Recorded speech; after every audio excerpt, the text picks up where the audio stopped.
Gbadebo Rhodes-Vivour, the governorship candidate of the Labour Party in Lagos, has won the voting intention poll conducted by Reportera in Lagos.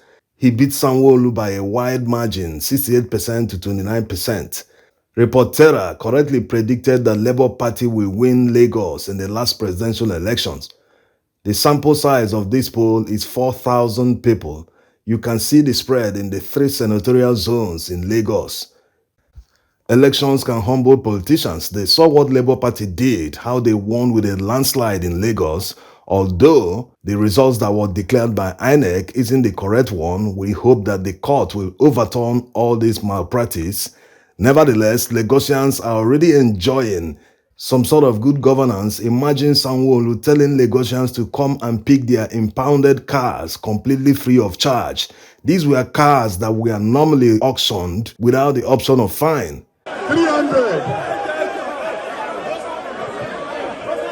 Yes, on 300. There's also unconfirmed reports that Lagos state government have paid outstanding pensions being owed workers in Lagos.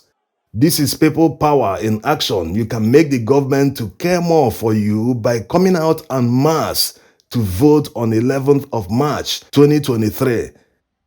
Yes, you have to come out en masse to vote on election day. Do not listen to them. They are trying to make this election look like this person is from here, this person is from here. It's not about anybody. Let's listen to what Gbadebo Rhodes-Vivour has to say about the information they are spreading about him. The APC government have come again to be talking about how Yoruba should run, making the Labour Party victory in Lagos State seemingly a tribal affair. But I'm here to say a big thank you to the mainly Yoruba people that voted for His Excellency Peter Obi. For the first time, Alimosho fell to another party, and mainly Yoruba people live in these local governments. We know all across Lagos, it was not a tribal victory. It was a victory of hope. It was a victory of people wanting a new Lagos. The fact of the matter is that Lagos State is a state that is welcoming. If Lagos State was not welcoming, a man from Iragbiji or Osun State would not have found himself so blessed by Lagos State. And we must restrain ourselves from getting choked up by these tribalistic cards that APC is trying to bring forward, because that's the only thing they have to offer. Yes, they've started again. Politicians never learn. Look at this banner. Why are they making it seem as if it's an Igbo versus Yoruba thing? Fewer people knew that Gbadebo Rhodes-Vivour's mother is an Igbo woman. Fewer people knew he even has an Igbo middle name. But they have amplified it very wide. While amplifying his Igbo links, they have failed to acknowledge that Sheyi Tinubu's son, his wife is from Anambra State, just like Gbadebo Rhodes-Vivour. So why is it wrong for Gbadebo Rhodes-Vivour to be a son-in-law or for his mother to be an Igbo woman, but Sheyi Tinubu is right to marry from anywhere he wants? Gbadebo Rhodes-Vivour is busy focusing his campaign on issues which we'll come to in a moment. On the other hand, Sanwo-Olu has visited 5 churches in 3 days. Over the weekend, he went to many churches. This was the same thing they accused Peter Obi of doing. Peter Obi is a trader. He knows how to market his goods.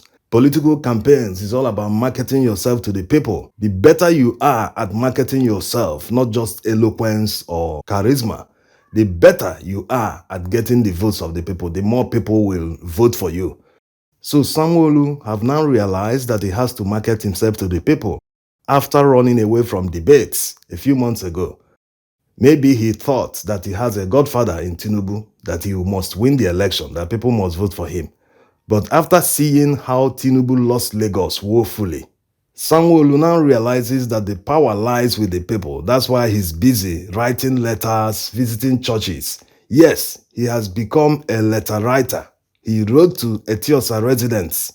He saw how the Etiosa residents voted for Labour Party massively. So he knows that there are thousands or even millions of votes there. But the question remains, are all the people in Etiosa that voted for Labour Party Igbo people? Even the wider Lagos, are all the people that voted for Labour Party Igbo people? No. The demography is quite wide. In fact, a lot of people are tired of the control of APC in Lagos State. They want to cut off the bridge that Tinubu built into the Lagos State Treasury.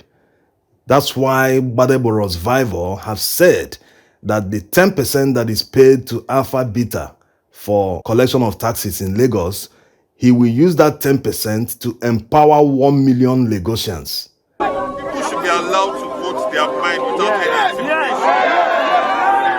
Lagos State is welcoming to everybody. Nobody has a right to be intimidating anybody in Lagos. He has made his campaign based on issues. All these APC people, they've never come out to tackle him based on the policy he wants to implement. They have never said, this policy, this thing you want to do this way is not the right way to do it. This is the way it should be done. This should have been discussed in the debate, but unfortunately, Sanwo-Olu boycotted the debate. They are busy playing on people's emotions, telling you this one is your brother, this one is not your brother, he's a foreigner, don't vote for him, vote for your brother. As if voting for your brother is the main thing. The main thing should be, what does this person have to offer? What is he going to do differently if elected? That's the most important thing. The fact that your brother or your relative or your friend is in power doesn't necessarily translate to the fact that your community or neighborhood will be better off. It doesn't happen that way. Look at Buhari. He's been in power getting to 8 years now, but look at what is happening in Katsina State. Look at the neighboring Zamfara. These are serious hotspots of insecurity upon the fact that the man, their own brother, is the president, the commander-in-chief. So it doesn't happen that way. Okay, whenever has given us support, he come here, he will not come here empty-handed. He come here with something. He give us money that we should rebuild our market. In fact, after such days, when all of us do the needful, vote him into power, that he's going to come here and rebuild this market by himself. Throughout the campaign season, there was a lot of noise, which made a lot of people not to pay attention to what these governorship candidates want to offer, what policies and projects they will implement if they are elected. Because that's the most important thing. If you know that someone is going to build low-cost housing like Jacques Condé did in the 80s, and as a low-income earner, you'll be interested. You will say, I will vote for this man because I know that if he builds this low-cost mass housing, that I will be a beneficiary as a low-income earner. So these are things that people should pay attention to. Look at Lagos that someone said that he built from scratch. There are still a lot of slums in Lagos today. Since 1999 till date, no past governor of Lagos State have come up to say, enough is enough. We'll clear all these slums, we'll build low-cost mass housing that these people can afford and move them to there. Yes, governance should be about lifting people out of poverty.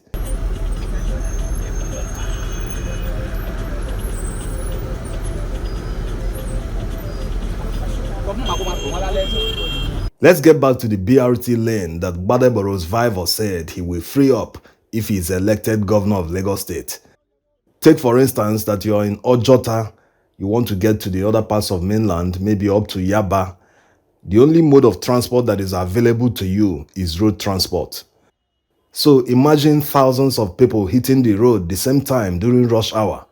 This is why the BRT lane actually halts traffic other than encourage people to use the bus, because the buses always get filled up before they leave the parks, which is not supposed to be. Sometimes empty buses should, comb the area, comb the entire stretch of the road to pick up passengers along the road. This was the norm in the 80s and the 90s. Why don't they do it by timing?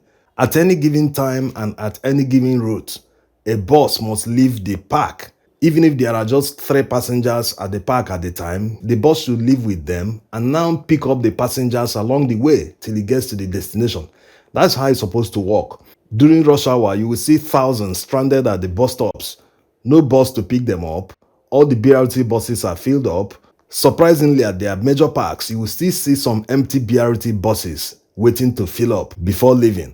All these while the BRT lanes lie underutilized. Freeing it up for other private buses that are high capacity to use will now get back to the original intention of making people to drop their cars and use buses to get to their destination.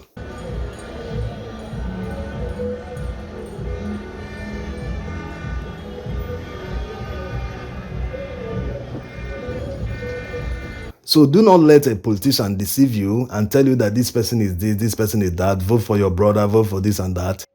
They should be campaigning based on what they have done. Sanwo-Olu have been in office for 4 years, so you should have projects to show people, this is what I've done, this is what I intend to do again if you re-elect me. Their campaign shouldn't be about ethnicity. So use this as a motivation.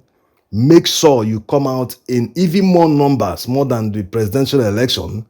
Come out in huge numbers and consolidate. This is what is called consolidation. Because governorship is actually closer to the people more than the presidency. Yes, the presidency has bigger roles, especially handling of the economy and many other things, but the governor of a state is closer to you than the president. So it is this election that people should even come out in huge numbers to determine their governor. And remember, on that day, we will be covering many states: Lagos, Delta, Rivers, Abia, and some states in the north, so that you know the results immediately votes are cast. Also, remember to subscribe to our channel if you haven't and enable notification. Thank you for your support.